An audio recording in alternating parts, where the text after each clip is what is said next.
Hello বন্ধুরা, এটা সে Oppo A53 মোবাইলটা, যেটার মিডিলটা অনেকটা ব্যান্ড ছিল।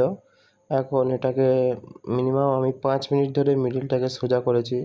সোজা করার পরে এটা একটা মার্কেটের ডিসপ্লে, ক্রাউনের ডিসপ্লে, ওজি কোয়ালিটি। এটা আমি ভালো কোয়ালিটি, মোটামুটি নতুন ভার্সনের ডিসপ্লে এটাকে ফিটিংস করেছি। তা অনেকে বলে যে ডিসপ্লে লাগানোর পরে ডিসপ্লের মধ্যে হোয়াইট স্পট আছে।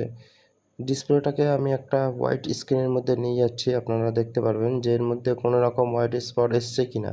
মিডিলটা কিন্তু ব্যান্ড ছিল, হালকা ব্যান্ড ছিল। সেটাকে আমি সোজা করেছি। সোজা করার পরে সম্পূর্ণ এয়ার জালি দিয়ে এটাকে ফিটিং করেছি। আপনারা নিশ্চয়ই দেখতে পাচ্ছেন এর মধ্যে কোনো হোয়াইট স্পট নেই, কোনো রকম হোয়াইট স্পট নেই। ডিসপ্লেটা খুব সুন্দর ফিটিং হয়েছে, যেহেতু মিডিলটা অরিজিনাল ছিল। ভালো করে ক্লিন করার পরে এর মধ্যে ফিটিংস করেছি।